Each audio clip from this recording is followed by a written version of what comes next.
халыққа ұсынылды. Сондықтан бүгінгі кеште үлкен шығармалар орындалады. Тағы бір айта кететін Ермұрат Үсенов Қазақстанның еңбегіне қайраткері, белгілі композитор, Исатбековтың тікелей шәкірті, сол кісінің мұрағат өзінде қосқанда сол кісінің рухына арнап жазған 2 бейім орындалады. Оны осы филармонияның үлкен ұжымы Бақытжан Байқадамов атындағы хор капелласының орындауында оркестрдің сүйемелдеуі орындалды. Сондықтан бұл кешке халыққа қош келдіңіздер дегім келеді. Мұрағатының әні күйі Азат халқы барда әңгіме жасайтын сөз.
Алаулары толқыған келбетінде, тербеме күй тартып тербетіле, айдың гүлге қондырар аққуларын, құдірет күш бар мекен жер бетінде.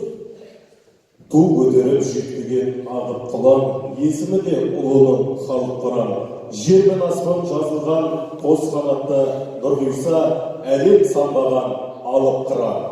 Құстар келе жаңа бір әуенізде, жаңғара хат, күй дала сазын тізбек, әнге қосар таба алмай нұрғисасын, үмітпенен көктемде қайта келмек. Қайырлы кеш құрметті ханымдар мен мырзалар. Армысыздар ардақты өнерсүйер қауым. Композитор, күйші, дирижер, домбырашы, КСР мен Қазақстанның халық әртісі, халық қаһарманы, мемлекеттік сыйлықтың иегері Нұрғиса Атабайұлы Тілендиевті еске алу кешіне қош келдіңіздер.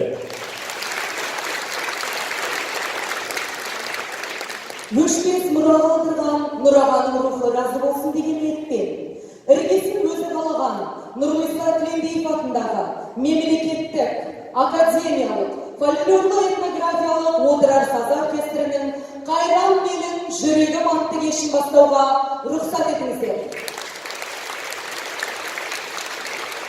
Оркестрдің жетекшісі және де бас дирижері, Қазақстан Республикасының еңбек сіңірген қайраткері Дінсухра Нұрғиса қызы Тілендиева. Өзінің барша қабілет-қарымын халқының рухына сақтатуға арнаған қазақтың ұлттық музыка мәдениетінің абызы, аңыз адам, ұлы ұстаз Нұрғиса Атабайұлының арамыздан кеткеніне 20 жыл өтті.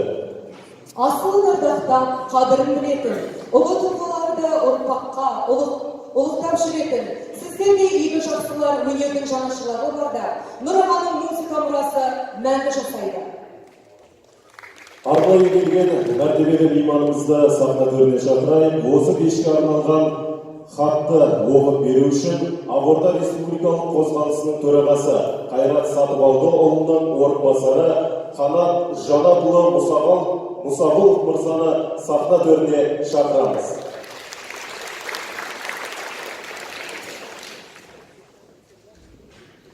Ассалаумағалейкум, қалай құрметті қауым, бәріміздің бүгінгі аталып отырған, бүгінгі тойланып отырған үлкен мерекемен шараны тоғысар едіңіздер. Оның ішінде бірінші кезекте осы бүгінгі тойдың иесі, бәрінен сізді, сонда кішкене қарындасымыздың Зухраны, осы Нұрбек ағамыздың есімін жоқтатпай, атын жоғалтпай, осындай үлкен шараны ұйымдастырып отырасыздар. Сондықтан сіздерге үлкен рахмет айтып қояйық деп отырмыз.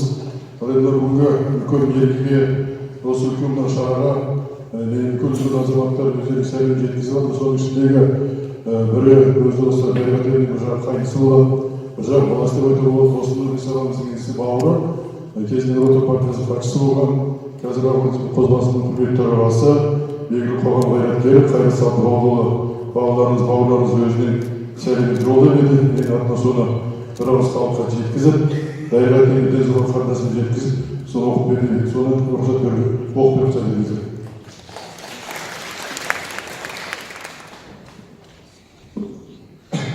Нұрбек шығармашылығына араласуға қатысушыларға, құрметті қауым, Нұрбек Тілендиев қазақтың музыкалық бейнедегі сал серік дәстүрдің соңғы тұяғы. Ол өнер туындату барысында уақыттың идеялық үстемдігіне, әсірелер үстіне мүлдем ойын ұсыныстан, өзінің Аллах тағала тартқан төртума қалпына құлдай қамажып шығармашылығын сақтап қалды. Нұрбек ағамыздың композитор, дирижер, орындаушы ретіндегі ойы көпке ортақ, көпке түсінікті. Егер сал серілер өнер адамның жан жүрегін балқылығымен даралса, сол ұлы дәстүр Нұрбек ағамыздың да барша шығармашылық облысында аса төрт болып шалқып шашылып жатыр. Дәл осы тұрғыда Нұрбек ағамыздың қазақтың дәстүрлі музыкасын нәрін қайырмастан, нәрін жоғалтпастан, тек қана өзіне тән жоғары прецедент қалыптастыра алды. Нұрбек Тілендиев тұңғыш рет қазақтың ұлттық музыкасын төл аспаптарымен оркестрдің бірге дыбыстау арқылы әрі қарай дамытудың тамаша үлгісін көрсетпесі болады. Нұрбек ағамыз қазақ өнерінің алтын ғасыры болған 20-шы ғасырда ұлтымыздың өнер тарихында өзінің ерекше тұлға болғысы артық болмас. Құрметті қауым, сіздерді, Дариға жеңгемізді, Зәнжобар қарындасымызды, бүгінгі тамаша дарын, виртуалды өнер иесі, Нұрбек Тілендиев шығармашылығына бағышталып ұйымдастырылып отырған осы еске алу шарасын өтумен шын жүректен құттықтаймын. Бізге тілекпен Ақордасының қозғалысы құрметті төрағасы Қайрат Сатыбалдыұлы қаулыңызға. Рахмет. Қадірменді өнерсүйер қауым, ендеше біздің кешімізді бастауға рұқсат етіңіздер. Нұрбек Тілендиев ата толғауы орындайтын оркестрі, дирижер, Қазақстан Республикасының еңбек сіңірген қайраткері Дінзухра Тілендиева.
Nurgüzel ağamыздың өмірлік серігі, сүйікті жары, Дариға апамыздың арнаған шығармалары аз емес.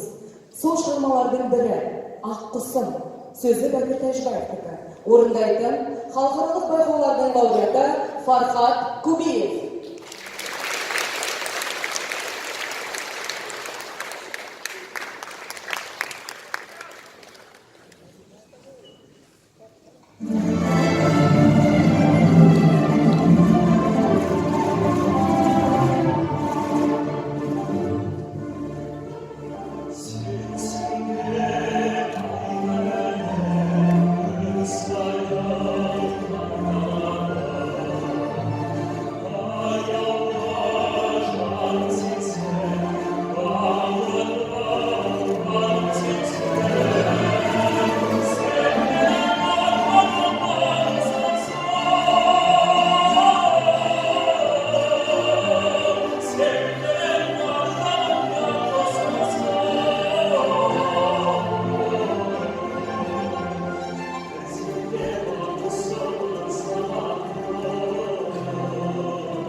Садық Мырзалиевтің сөзіне жазылған Нұрғиса Тілендиевтің әні «Күндері».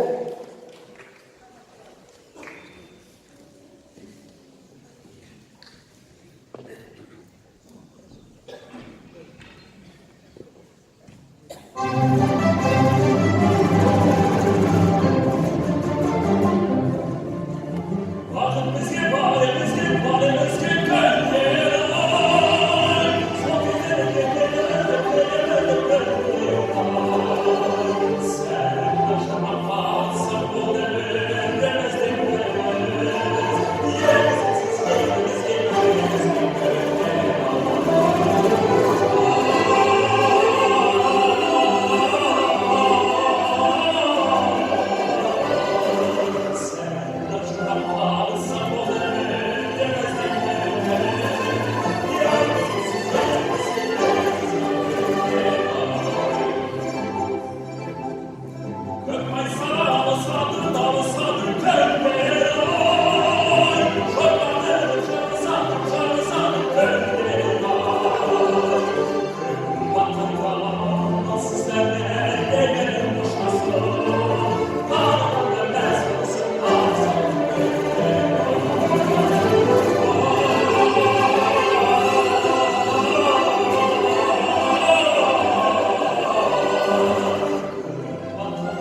Köş kerüvi orundaytan orkestr.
Дариға апайымызға арналған шығармалардың бірі «Көңілді екеш».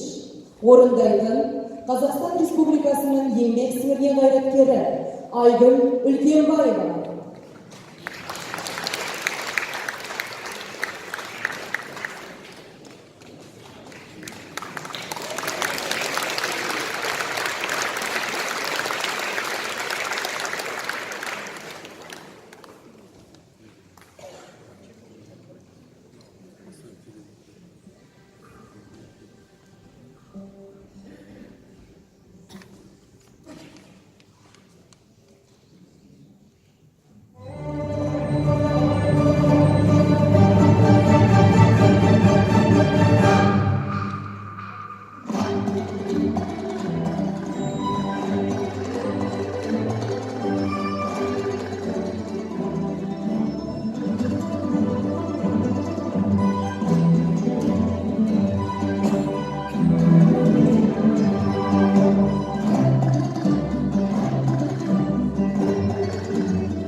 Нұрғиса Тілендиев, Аңсау, орындайтын оркестр.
Нұрғиса Тілендиев, қарындасым, орындайтын Қазақстан Республикасының мәдениет қайраткері Нұржан Жапиев.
Нұрғиса Тілендиев, увертюра, ұлы орындайтын оркестр, дирижер, Қазақстан Республикасының еңбек сіңірген артисі Жалғасбек Беміндеров.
көрді аққудың жылағаны. Орындайтын Қазақстан Республикасының мәдениет қайраткері Есенгелді Мырза.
Нұрғиса Тілендиевтің үндеуінде Құрманғазының күйі «Қызыл қайың серпе» орындайтын оркестр.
Нұрғиса ағамыздың дариға апайымызға арнаған керемет туындыларының бірі «Куә бол». Сөзін жазған Тұманбай Молдағалиев, орындайтын Қазақстан Республикасының еңбек сіңірген қайраткері Гүлзар Дәуірбаева.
Осы орындауда тыңдайтындарыңыз жан жары Нұрғиса Тілендиев, сөзін жазған Бәкір Тәжібаев.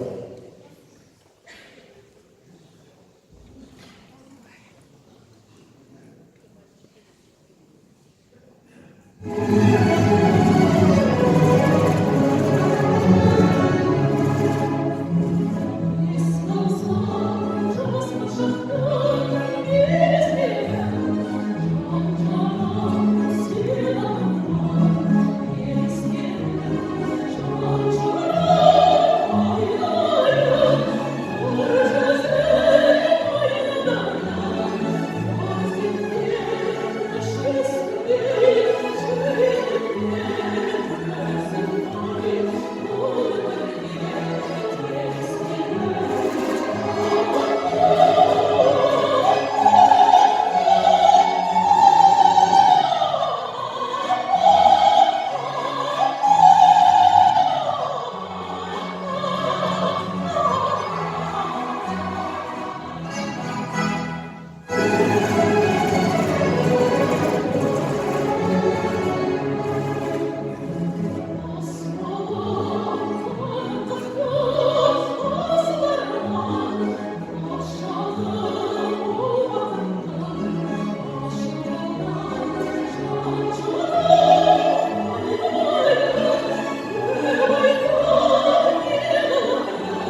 Нұрғиса Тілендиев, Аққу, орындайтын оркестр, дирижер, Қазақстан Республикасының еңбек сіңірген қайраткері Дінзухра Тілендиева.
Нұрғиса Тілендиев, жүрегім менің, орындайтын Қазақстан Республикасының еңбек сіңірген қайраткері Гүлзат Дәуірбаева.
Nurgisa Kendiyev, Әл-Қисса, жеке домбырада орындайтын халықаралық байқаулардың лауреаты Абай Қойшыбаев.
жылы композитор Нұрғиса Тілендиев пен ақын Мұқағали Мақатаев бірігіп жұмыс істей бастады. Сол кезде Мұқағали 30 күндей Нұрғиса ағасының үйінде тұрды.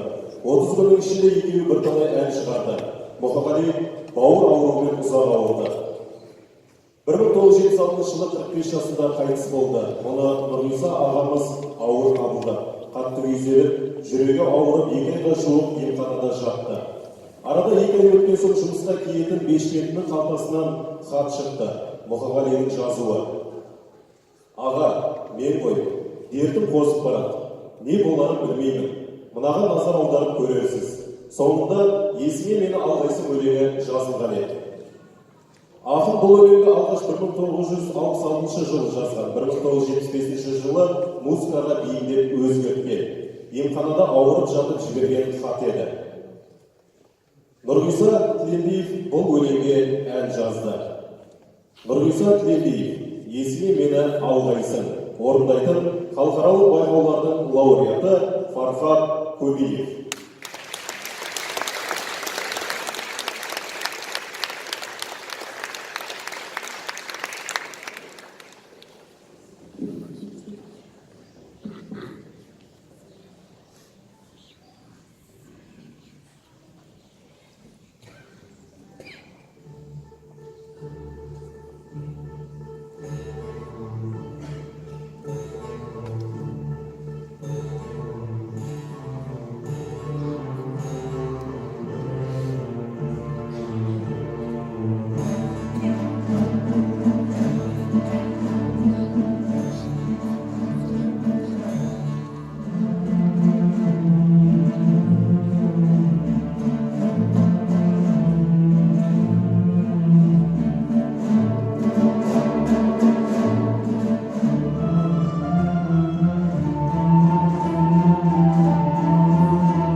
талантын танып, қарым-қабілетін жіті аңғарған Нұраған, Ермұрат Үсеновтің жас кезінен балапандай баулып, қауырсын қанатының қатаюына ерекше септігін тигізген ұстазы.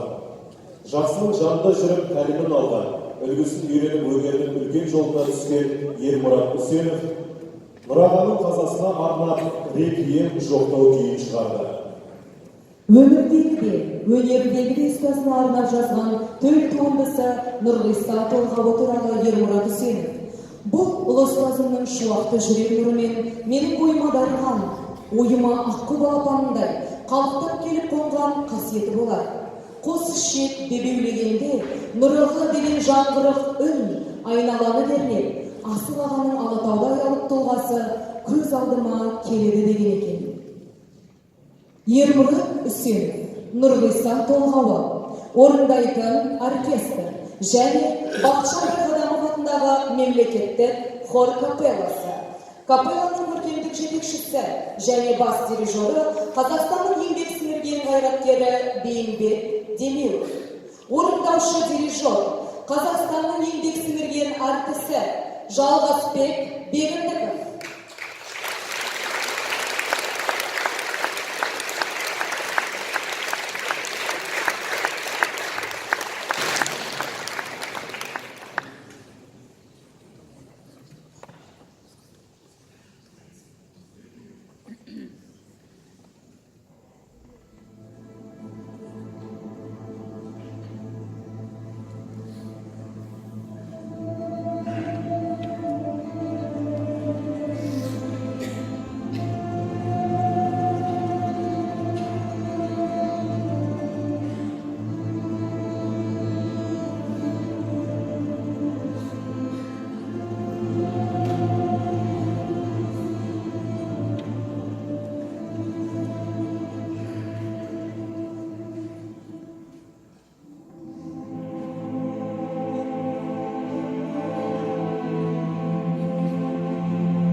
Nurgıysa Bilindiyev, Göz Yelim, Sözü Жазған Kadir Mırzaliyev, Orundaytan Farhat Kubiyev, Dirijör Dönzuhra Nurgıysa Hazretlendiyeva.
Mahambet, Orundaytan Orkestr.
Söz кезегі Қазақстан Республикасының еңбек сіңірген әртісі, Жамбыл атындағы мемлекеттік филармонияның директоры Дәлел Уәш ағамызға беріледі.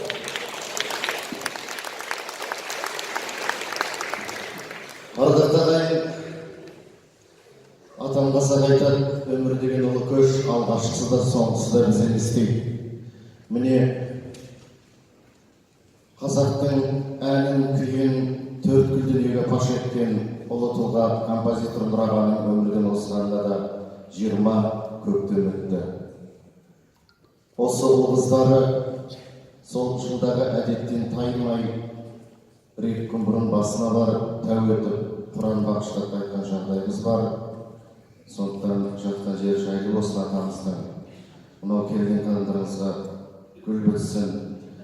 Осы ұжымның атынан, қара шаңырақтың атынан сіздерге үлкен алғыс білдіреміз. Дегенмен өмір жалғасын тауып жатыр, Нұрағаның ән күйі мәңгілік.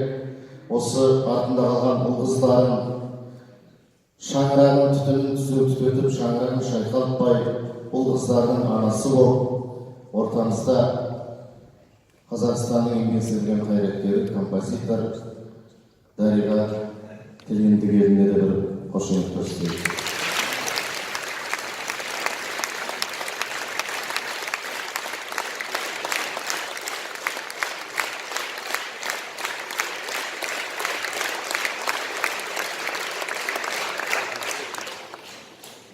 Енді Нұрағаның әр шығармасы әрине үлкен қазақтың қазынасы. Әр шаңырақта шырқалатын еңбектеген баладан еңкейген шалға дейін жақсы біліп, жақсы көріп айтатын құстар әні біздің қазақтың өмір гимніне арналған әнді. Қазір біз сол атамыздың рухына мынау тұрған мемлекеттік хор қосылып, мынау тұрған сіздер қосылып, сонау Алатаудың ақ шыңына дейін естілетіндей бір шырқайық. Осы әр концерттің соңында Нұрағаның өзінің тастап кеткен ол сценарийдағы мұрасы. Қабыл алыңыздар Бейзілқұраның бастауында.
Ахлас Гүлі.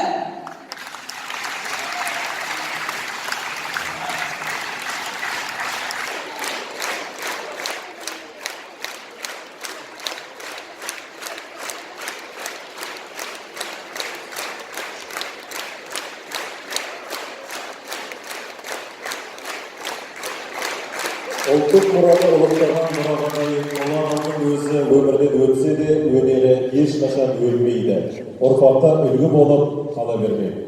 Біз үшін мұраға өмірден өткен жоқ, қазақты тастап кеткен жоқ. Рухы арамызда, кескіп келбеті санамызда. Халықтың махаббатына бөленген ерлердің есімі ел есінде мәңгі қала береді. Әрбір шаңырақтың мұрағаның әсемені шарықтап, күмбез күйі қалықтасын деген ниетпен өздеріңізбен қоштасамыз. Бүгінгі кешке келген әрқайсыңызға алғыс білдіреміз. Сіздермен болған менің әріптесім Олжас Болатбекұлы және Салтанат Құдайбергенова.